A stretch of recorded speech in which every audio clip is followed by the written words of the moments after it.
Well, good morning, and our guest this morning on Our Stories is Mary Lundin. And when I first talked with Mary about what her story was in terms of something that occurred in her life that had a major impact on her life, she right away told me, well, that had to be the birth of my son. Why don't you tell us a little bit about your boy and getting him into your family and, you know, all. Okay. My son, Jonathan, who comes to church with me here and loves to come, he was son number 4. And of course it was a surprise. I didn't really know he was going to be down. But he has been a wonderful young man and really able to do a lot of different things. He worked at McDonald's for 26 years. And so it's just remarkable, actually. And he took piano lessons for a while, and he can read very well. Just lately, he's been having some problems with his memory, which was expected. Yeah. So that has bothered him somewhat, although he realizes that he doesn't remember things. Yeah. So we have to write everything down now. Yeah. So, but he does love this church, and so we try to bring him every Sunday. Sure, sure. And how much younger was he than the next youngest boy? Okay, they were all here last weekend. All my sons were here. Oh, great. And Andrew had been the one closest to him, and he's now 60. He's still working. My oldest 2 are retired. Yeah. And one lives in Colorado, and the other lives near Detroit. So there was like about 12 years between? Yeah, okay. Well, yeah, that would have been a surprise. And he's always been close to Sure. son number 3. Yeah. And I had asked you before whether he, he required any really special care or anything, and you told me that by and large, no, that you did do some consulting with a Downs specialist in Chicago, just to kind of, Yes. make sure, if there were any particular things that you needed to know. Okay. How did you feel about him when he first started school? Did you think he was going to be able to fit in and do okay, or were you kind of Yes. edgy about it? He's always been very friendly and liked people, and people liked him. And so actually it was not a big problem. I used to sub as a teacher, and I kept pretty close tabs on what was going on, and he liked it. Yeah. He liked school. So, I assume he was in a special needs Yes. program. Yeah, okay, all right. So then he completes school, and did you feel like once he did that he was prepared to go out into the world and have a job, or? Well, actually, he did. Yeah.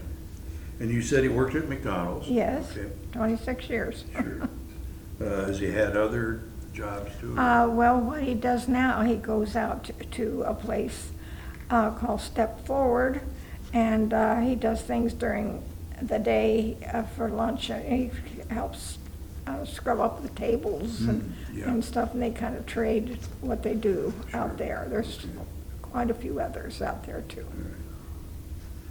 Does he have any hobbies of any kind or interests? Well, yes, he loves the Cubs. Okay. Okay. Yeah, the rest of us in my family are Cardinal fans, and we've tried to switch him, but that doesn't work. Yeah.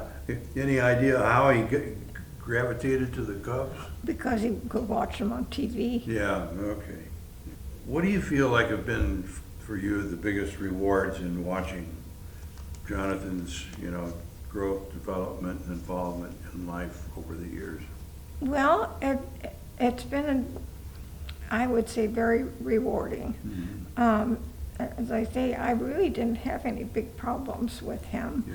And he liked people. And up until 2 years ago, when he had some problems with his teeth, and he's now not speaking as well as he could, but he does the best he can. Yeah. So sometimes it's a little hard to communicate with him. Well, I know one of the things that I was curious about was, you know, is he involved with some kind of a program, living situation, whatever, that will continue with him, you know, after you're gone? Because I know that would be a concern. Yes, that's right. I've already talked to them about that, and I wanted to make sure that he would be cared for. His 3 older brothers, I just didn't think he would be happy with going to some place that he was not used to. Sure. And so they assured me that he would have care for the rest of his life. And so that made me feel a lot more comfortable. Right.